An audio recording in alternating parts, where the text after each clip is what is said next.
Hola chicos y chicas, mi nombre es Immanuel Cruz y yo soy el profesor del curso de Kinesiología Deportiva y Biomecánica Básica. En esta pequeña clase hablaremos sobre los escalares y los vectores, en una introducción a la biomecánica. Para introducirnos el concepto, primero hablaremos de qué es la mecánica y cómo se entiende esta desde la física. Vemos que el concepto de mecánica viene del latín mecánica, o arte de construir una máquina. Es una rama de la física que estudia y analiza el movimiento, así como el reposo de los cuerpos, y cómo esto evoluciona en el tiempo, bajo la acción de las diferentes fuerzas, tanto internas como externas.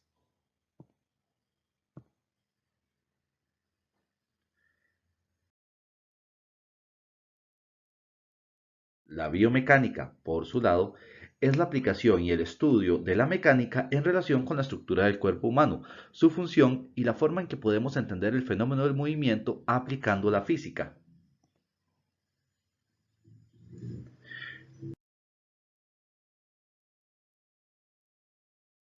Por lo tanto, la biomecánica es aquella rama del conocimiento que intenta determinar cuáles son las fuerzas que se producen durante el movimiento y las fuerzas que producen el movimiento como tal.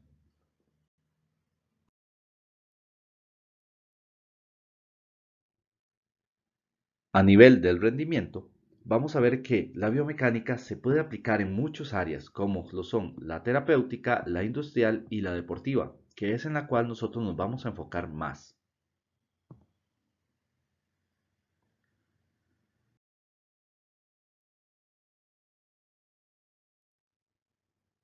Ahora bien, para poder hablar de forma homogenizada, tendremos que generar conjuntos de ideas y conceptos que utilizaremos para cualquier tipo de análisis.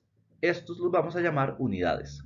Por ejemplo, la potencia, que es la capacidad de realizar un trabajo en un tiempo determinado. Es decir, que tenemos una medición estándar, algo que todos entendemos. Para poder tener más claridad sobre estas nociones, empezaremos con dos ideas bastante claras, el marco de referencia y las unidades vectoriales y escalares.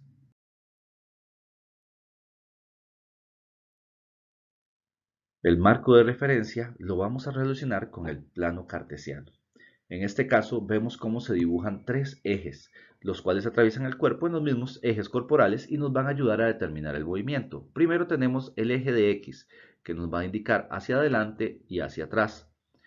También tenemos en rojo el eje de Y, que va de arriba hacia abajo y nos indica en positivo hacia arriba y en negativo hacia abajo.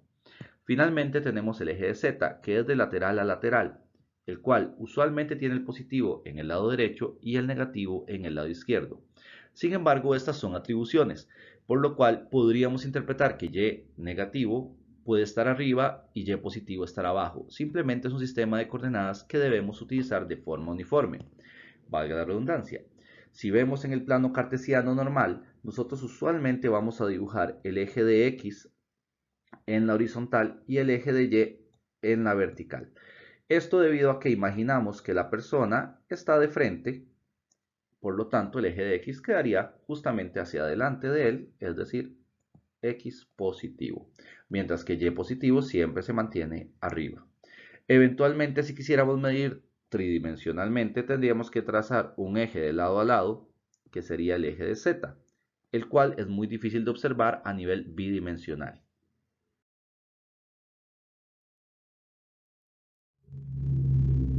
Ahora bien, hablaremos de las unidades. Hay dos tipos y tenemos que diferenciarlas adecuadamente. Primero, vamos a hablar de las unidades de tipo escalar. Estas son unidades que tienen magnitud, pero no tienen dirección.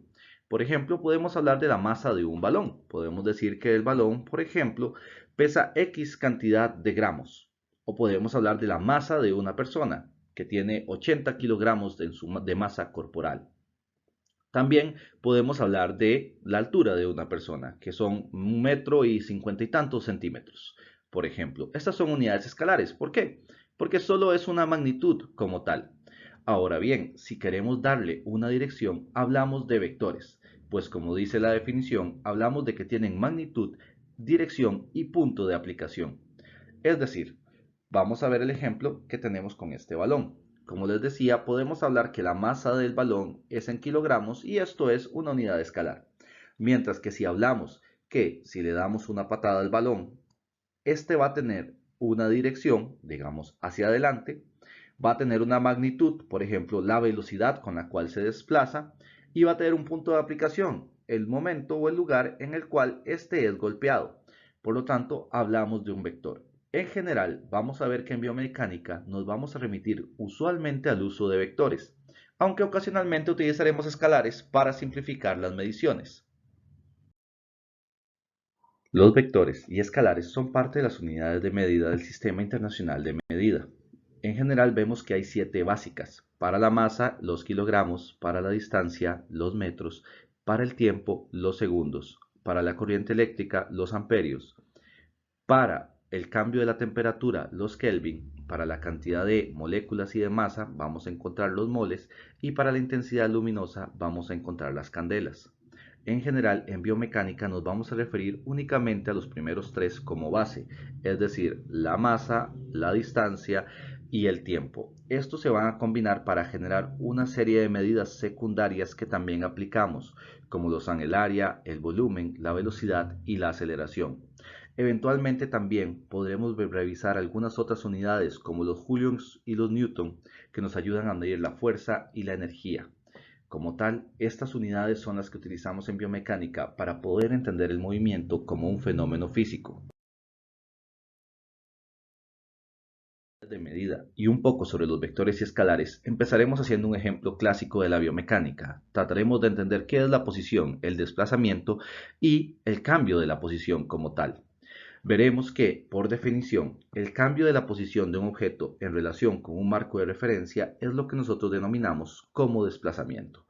Muy bien, empecemos con algunos ejercicios.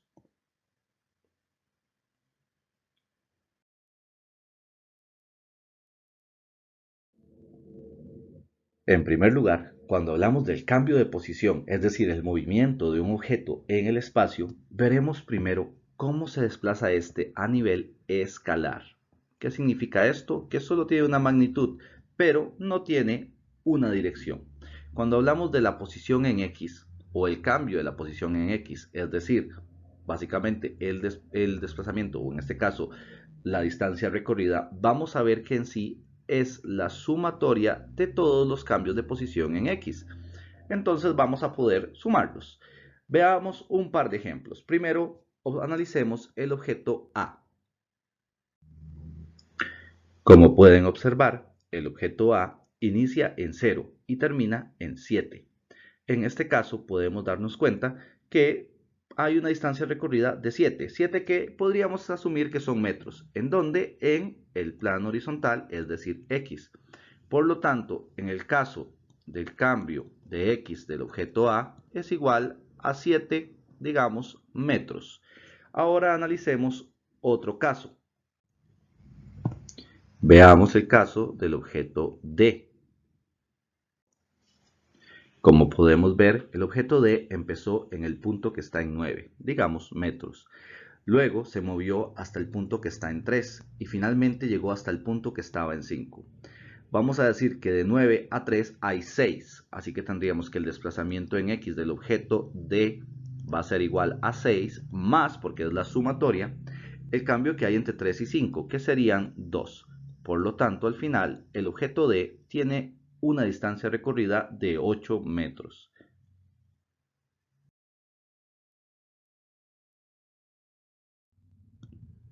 Finalmente, hablemos del componente vectorial que tiene el cambio de la posición en el espacio, es decir, lo que conocemos como el desplazamiento. Para poder reconocer cuál es la diferencia entre la parte vectorial y escalar del cambio de posición, haremos un ejemplo muy rápido. Imaginemos que ustedes están en su casa y van a ir a la pulpería, que está a 500 metros de su casa. ¿Ok? Ahora, si ustedes van y regresan a su casa comprando la leche que necesitaban para hacer el desayuno, por decir algo, vamos a darnos cuenta que la distancia recorrida, que fue lo que vimos en el ejemplo anterior, es la suma de estos cambios, que en este caso sería 500 metros y otros 500 metros de vuelta. Por lo tanto, la distancia recorrida sería igual a 1 kilómetro. Ahora, el desplazamiento va a ser igual al cambio de X, que va a ser la diferencia entre el punto final en X menos el punto inicial en X. Si ustedes lo notan, se inició en el punto 0, la casa. y se retorna al punto 0, la casa, y 0 menos 0 les va a dar 0. Por lo tanto, el desplazamiento como tal o el cambio en X va a ser de 0 kilómetros. ¿Por qué? Porque la persona, aunque haya recorrido 1 kilómetro, al final terminó en el mismo punto. Por lo tanto, el desplazamiento lo que nos ayuda a definir es cuál es el cambio de la posición en el espacio de acuerdo al punto de referencia. Por lo tanto, para continuar con esta idea y aclarar bien qué es el desplazamiento, debemos tomar en cuenta que al ser un vector tiene direcciones, sean positivas o negativas, las cuales tendremos que analizar desde la perspectiva de X, que es este plano, que tiene un lado positivo y un lado negativo. Muy bien, vamos a empezar con el ejemplo del objeto A.